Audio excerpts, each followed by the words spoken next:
Bapak, Ibu, saudara-saudara yang kekasih di dalam Tuhan, syukur kepada Tuhan karena kita sudah berada di minggu pertama di bulan Juli.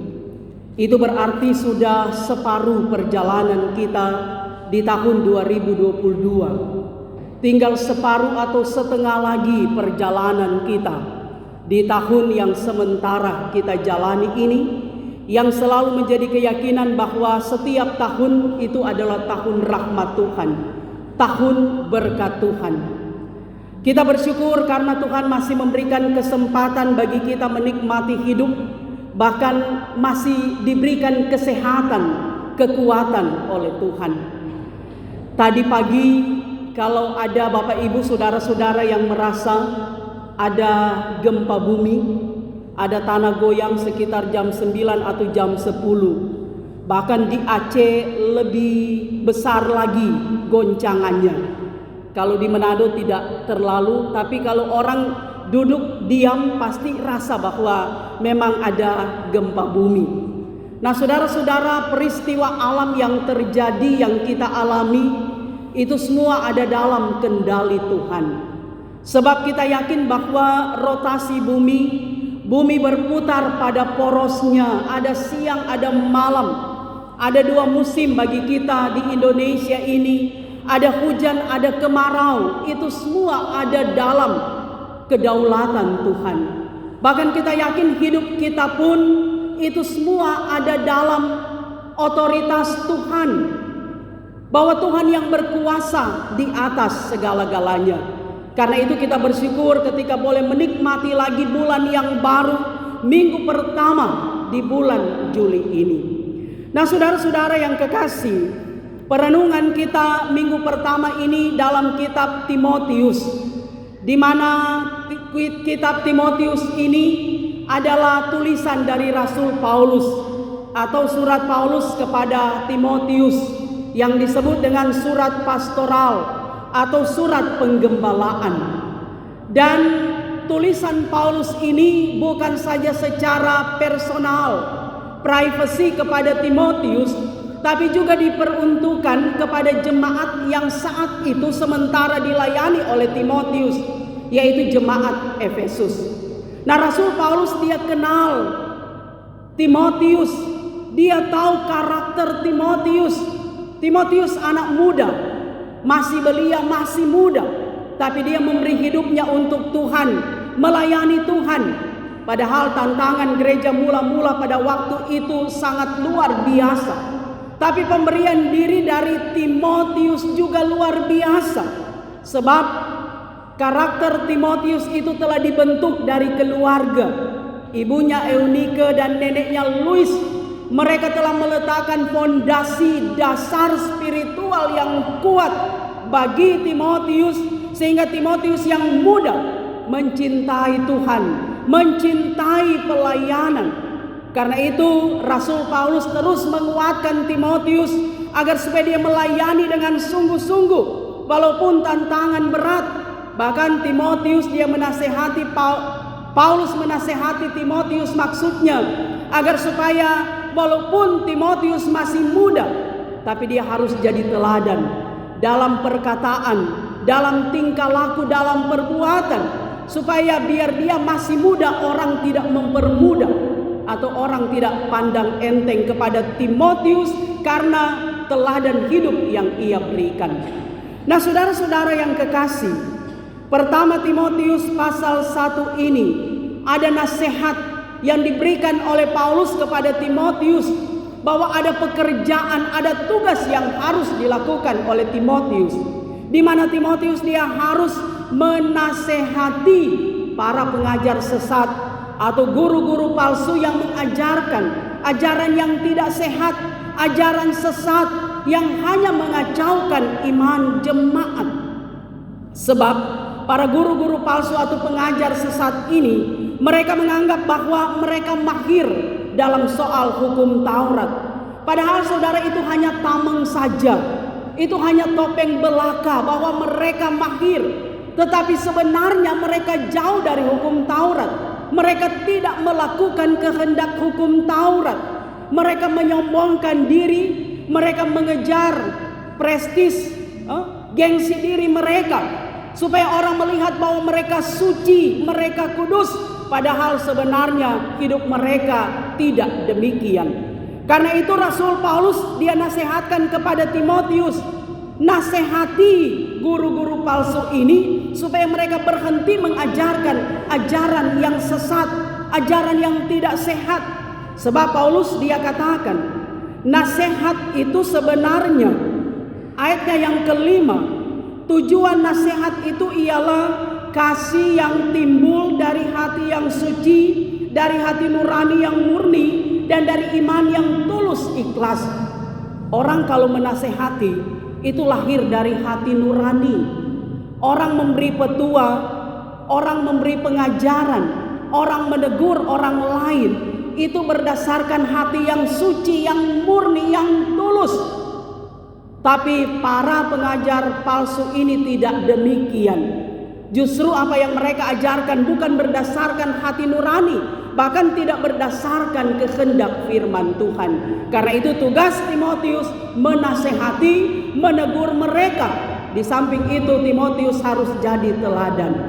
Nah, saudara-saudara yang kekasih di dalam Tuhan, tema Gereja Masehi Injili di Minahasa minggu berjalan ini adalah berpeganglah pada ajaran yang sehat. Sebagai orang Kristen yang percaya kepada Yesus, kita percaya bahwa sumber ajaran yang sehat itu adalah Alkitab. Sebab Alkitab itu adalah buku suci orang Kristen. Alkitab itu ditulis oleh tangan manusia. Tetapi manusia yang menulis Alkitab, baik perjanjian lama maupun perjanjian baru, mereka diberikan hikmat oleh Tuhan, dipakai oleh Tuhan. Bahkan mereka diberikan roh oleh Tuhan, mencatatkan segala pewahyuan dari Tuhan Allah. Nubuat-nubuat yang mereka sampaikan itu berdasarkan kehendak Tuhan. Karena itu saudara, Alkitab berisi segala sesuatu yang sudah terjadi, yang sok pernah terjadi, yang sementara terjadi, bahkan yang akan terjadi nanti. Semua telah dinubuatkan, disuratkan dalam Alkitab. Bahkan saudara, tentang COVID juga, penyakit sampar, itu ada dalam Alkitab, dalam kitab Mazmur. Semua sudah dituliskan oleh mereka yang dipakai oleh Tuhan, mencatatkan semua nubuatan yang sudah, sedang, dan yang akan terjadi. Nah, karena itu saudara, kita percaya Alkitab berisi ajaran sehat. Sebab dari Alkitab kita belajar siapa Tuhan kita. Dari Alkitab kita belajar bahwa Tuhan kita adalah Yesus Kristus, Allah Bapa, Anak, dan Roh Kudus, Allah Tritunggal. Dari Alkitab kita belajar tentang lingkungan, mencintai lingkungan. Dari Alkitab kita belajar tentang kasih. Dari Alkitab kita belajar tentang kesabaran. Dari Alkitab kita belajar tentang kesetiaan. Dari Alkitab kita belajar hal-hal yang baik. Apa yang dapat dilakukan, apa yang dapat dikerjakan, dan apa yang tidak boleh dilakukan atau tidak boleh dikerjakan. Itu berdasarkan Alkitab sebagai sumber dari ajaran-ajaran sehat sebagai orang yang percaya kepada Tuhan Yesus. Nah, karena itu saudara, jangan pernah sepelekan saat teduh bersama Tuhan, melalui kita belajar firman Tuhan, melalui membaca firman Tuhan. Sebab dengan menyediakan waktu belajar firman Tuhan, maka kita diberikan selalu inspirasi positif. Kita diberikan selalu kekuatan rohani oleh Tuhan menghadapi tantangan-tantangan hidup, menghadapi persoalan hidup. Bahkan ketika kita harus melayani, bekerja, bersaksi, dan apa saja yang harus kita kerjakan, semua kita dapatkan dari dalam Alkitab. Bahwa Alkitab itu memberikan kekuatan spiritual kalau orang rajin baca Alkitab. Sebab disadari saudara, ajaran-ajaran sesat, ajaran-ajaran tidak sehat sekarang ini kan berkembang. Bukan saja doktrinnya, tetapi dengan kemajuan teknologi. Kadang saudara, orang nyandak pernah baca Alkitab. Kita menyepelekan baca Alkitab. Torang lebih banyak di media sosial. Saya juga menyadari saudara, ketika saudara kita tidak memberi ruang Tuhan berbicara bagi kita, ketika kita belajar Alkitab, torang kurang di media sosial terus. Anak-anak muda, ibu-ibu atau siapa saja.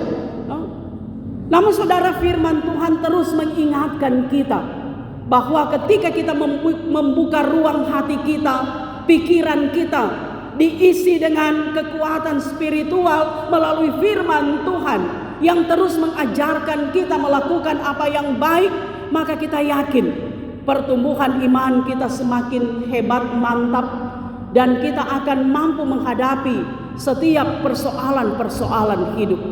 Kita belajar sabar, kita belajar setia, dan apapun saudara, kita tetap konsekuensi pada iman kita bahwa Tuhan Yesus di atas segala-galanya. Kalau saudara, kita selalu belajar kebenaran firman Tuhan, maka pikiran kita selalu berpikir apa yang positif, bukan apa yang negatif, termasuk menilai seseorang.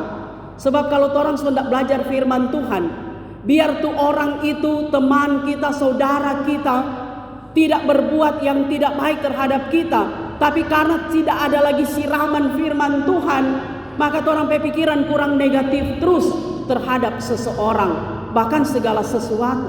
Tapi kalau firman Tuhan yang terus menegur kita, mengingatkan kita, menasehati kita, menguatkan kita, maka kita tetap berpegang pada ajaran yang sehat, yaitu kebenaran firman Tuhan. Karena itu juga saudara, sebagai orang tua, mari kita selalu mengajarkan ajaran-ajaran yang sehat, ajaran-ajaran yang benar kepada anak-anak. Sebab kita menyadari, barangkali saudara kita berhadapan dengan ajaran-ajaran yang menyesatkan, tapi kita bertanya, barangkali juga orang yang menyebarkan ajaran yang tidak sehat, ajaran yang tidak benar, melalui kebohongan, melalui dusta. Karena dosa yang paling gampang itu adalah berdusta. Kadangkala saudara, tanpa kita sadari, barangkali sekarang tidak ada lagi orang tua kalau mau kasih tahu anak selalu bilang, jangan banakal, ada setan di sana. Jangan banakal, ada pok-pok di sana. Padahal nyanda, sedangkan orang sendiri tidak pernah lihat setan, tidak pernah lihat pok-pok. Tapi saudara, itulah tanpa kita sadari bahwa hal-hal yang sederhana seperti ini justru membuat kita berbohong terhadap anak-anak, mengajarkan ajaran yang tidak sehat. Tapi ketika kita selalu mengajarkan bahwa anak-anak mesti takut akan Tuhan, rajin belajar firman Tuhan, apalagi ketika anak-anak melihat mama, papa, suami, istri rajin baca Alkitab, rajin berdoa, rajin bersekutu, rajin masuk gereja, maka itu adalah tampilan hidup yang betul-betul memberikan pengajaran yang sehat bagi generasi, bagi anak-anak kita, anak cucu kita, sebagai generasi gereja, generasi bangsa masa depan.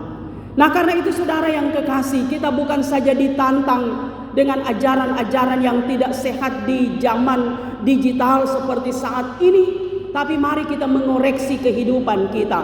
Jangan-jangan orang yang menyebar ajaran yang tidak sehat.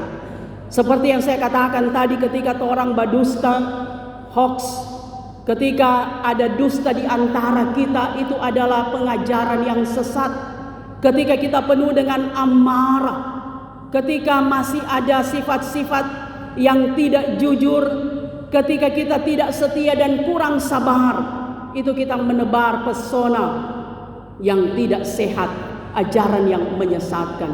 Tapi ketika kita menyebar kasih, kesetiaan, kebaikan, kerendahan hati, dan kelemah lembutan, itu adalah ajaran yang sehat yang kita wariskan kepada generasi milenial sekarang ini.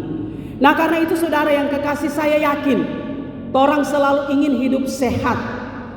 Bukan cuma orang berpegang pada ajaran yang sehat, tubuh kita pun orang suka supaya sehat. Sebab kalau tubuh sehat, pasti kita bisa beraktivitas. Bahkan ada ungkapan mengatakan dalam tubuh yang sehat terdapat jiwa yang sehat. Kalau orang pe tubuh ini fisik kita sehat, jiwa kita sehat, kita bisa beraktivitas, kita bisa bekerja, kita bisa melayani dengan baik, karena sehat. Sebab ada kalanya nyandak sehat. Kalau tubuh kita tidak sehat, maka gairah hidup pun itu berkurang, semangat hidup pun berkurang. Bahkan bekerja pun tidak semangat, saudara, kalau tubuh tidak sehat. Tapi saya yakin semua kita ingin sehat, maka tubuh jiwa roh kita harus sehat, agar supaya kita bisa beraktivitas, kita bisa menjalani kehidupan ini dengan penuh semangat, penuh sukacita, dan kita akan senantiasa memuliakan Tuhan dalam setiap kehidupan kita. Karena itu berpeganglah pada ajaran yang sehat, yaitu cintailah firman Tuhan sebagai pedoman bagi kita, dan ajarkanlah firman Tuhan itu berulang-ulang kepada anak cucu, kepada generasi gereja dan bangsa masa depan, agar supaya nama Tuhan tetap dipermuliakan. Tuhan memberkati kita semua. Amin. Demikianlah firman Tuhan, kita dengarkan puji-pujian.